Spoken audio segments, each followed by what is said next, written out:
Sambil membawa tabung gas, warga harus rela antri hingga mengular ratusan meter di kawasan Banda Aceh dan Aceh Besar. Ratusan warga ini sudah antri sejak pagi hingga siang hanya untuk mendapat gas LPG.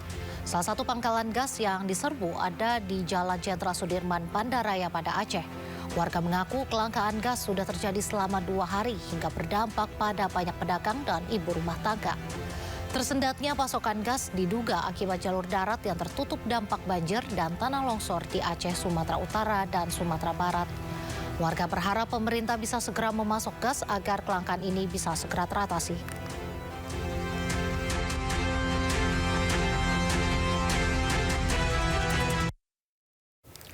Pemirsa, kelangkaan BBM hingga kini masih terus terjadi di daerah terdampak bencana banjir dan tanah longsor di Pulau Sumatera.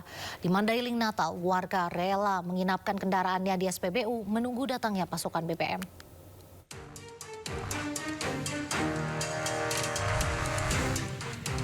Ratusan kendaraan terparkir di SPBU di Jalan Willem Iskandar, Panyabungan, Mandailing, Natal, Sumatera Utara. Bahkan motor dan mobil yang parkir mengular hingga ke jalanan. Kendaraan-kendaraan ini mengantri, menginap di SPBU demi mendapatkan BBM. Meski pasokan BBM belum tiba, namun warga sudah menyerbu SPBU. Alasannya agar mereka bisa mendapat antrean terdepan dan kebagian bahan bakar minyak yang kini sulit didapat. Habis maghrib sampai mau siang. Jadi belum dapat. Kalau informasi dari yang kerja di sini katanya jam 11.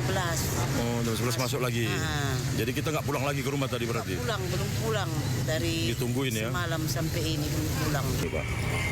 Habis butuh, Pak, butuh. Kalau nggak ngantri nggak dapat minyak? Nggak dapat minyak. Nggak bisa makan, nggak ada minyak. Cari-cari kemana-mana memang nggak ada juga? Susah lah. Susah ya. Udah berapa lama ini, Pak? Adalah seminggu.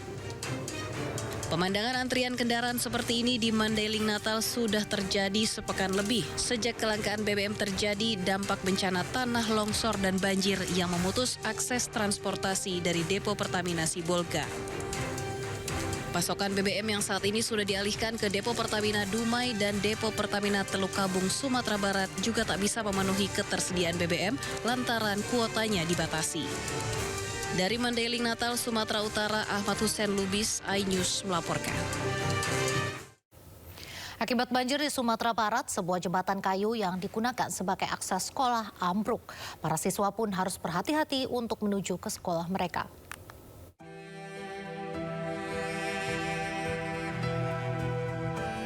Banjir yang menerjang Sumatera Barat tidak menyurutkan semangat anak-anak untuk menimba ilmu. Hal ini terlihat dari upaya para siswi sekolah dasar yang berusaha menyeberangi jembatan Sungai Rimbang di Kecamatan Suliki, Kabupaten 50 Kota.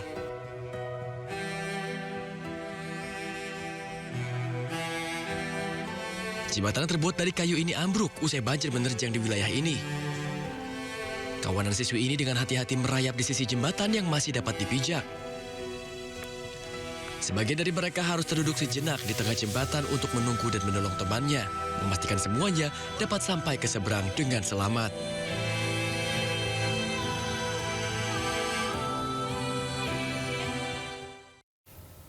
Wakil Presiden Gibran Rakabuming Raka mengunjungi posko pengungsi banjir bandang di Nagari Salareh Air, Kabupaten Agam, Sumatera Barat.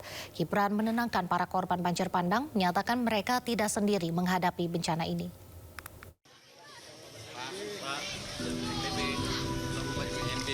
Ibu-ibu korban banjir ini menangis saat bertemu Wakil Presiden Gibran Rakabuming Raka di posko pengungsi banjir bandang di Nagari Salareh Air, Jorong Sungai Pasa, Palembayan, Agam, Sumatera Barat.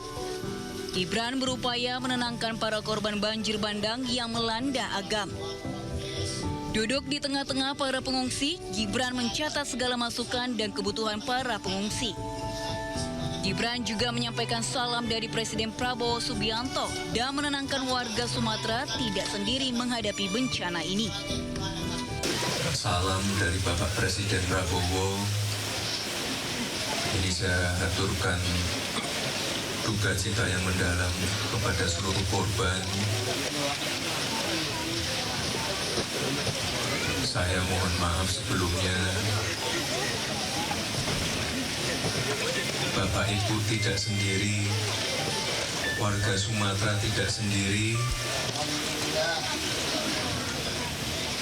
Kami diperintah Bapak Presiden untuk melakukan percepatan pemulihan pasca bencana ini.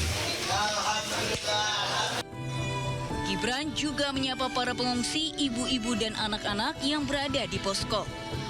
Gibran tegaskan distribusi logistik terus dipercepat, baik lewat jalur darat, udara maupun laut. Perbaikan infrastruktur untuk fasilitas dasar seperti puskesmas hingga jembatan juga terus dilakukan. Menutup kunjungannya, Gibran sampaikan para korban bencana di Agam bahwa dirinya akan terus memantau kondisi lapangan terkini. Dari Sumatera Barat, Gibran kemudian meninjau lokasi bencana banjir lainnya di Kabupaten Tapanuli Selatan, Sumatera Utara. Dari Agam, Sumatera Barat, Indra Setiabudi, iNews melaporkan. Pemirsa, kedatangan Menteri Koordinator Bidang Pangan Zulkifli Hasan diadak dengan isak tangis histeris oleh korban banjir bandang di Lubuk Minturun, Kecamatan Koto Tanggan, Padang, Sumatera Barat. Warga ini berharap pembagian bantuan terutama pangan disalurkan secara merata kepada warga korban banjir bandang. Aduh Pak, tolong kebenaran saya gak akan Pak. Ibu, tolong Pak, kebenaran Pak. Saya gak terima Pak. Kedatangan Menko Pangan Zulkifli Hasan disambut isak tangis histeris oleh seorang korban banjir bandang di Kampung Apa, Kelurahan Ikua, Koto Panjang, Kecamatan Koto Tangah.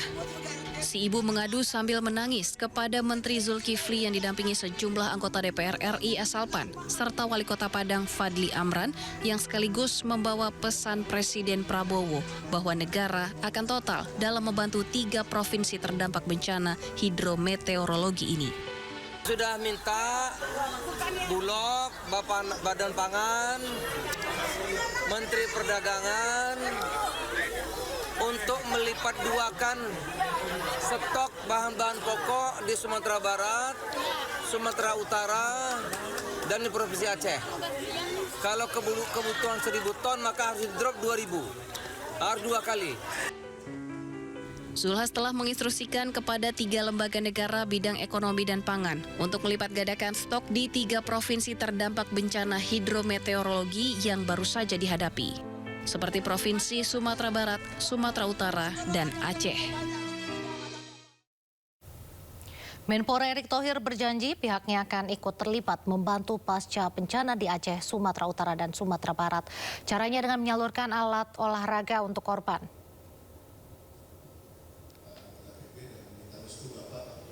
Erick mengatakan bantuan yang akan diberikan berdasarkan tugasnya sebagai Menpora.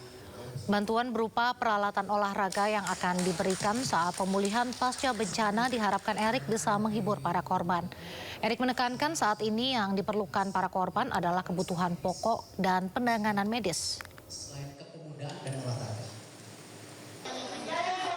Turut berduka cita kepada tentu para korban bencana yang ada di Sumatera, dan kami tentu akan berperan aktif setelah pasca, karena kami ingin coba membantu juga hibur kebahagiaan kepada semua yang terkena, dan itu dengan tupoksi kami ya, kita coba akan memberikan nanti bantuan alat-alat olahraga tapi setelah pasca ya, kita berikan kebahagiaan lagi ya, bukan hari ini. Kalau hari ini kita semua harus basic ya, Pak Presiden dan para menteri sekarang luar biasa, mereka sudah coba distribusi ya, dan kami akan mengikuti selanjutnya dengan semua kegiatan ya, anggaran tahun depan yang kita harus sisir ulang seperti apa konteksnya, apakah bola, apakah alat-alat olahraga lainnya seperti yang lain gitu. Di tengah penanganan banjir bandang di Sumatera, Menteri Kehutanan Raja Juli Antoni dicecar sejumlah anggota DPR. Informasi lengkapnya usai jeda, tetaplah di Sindo Sore.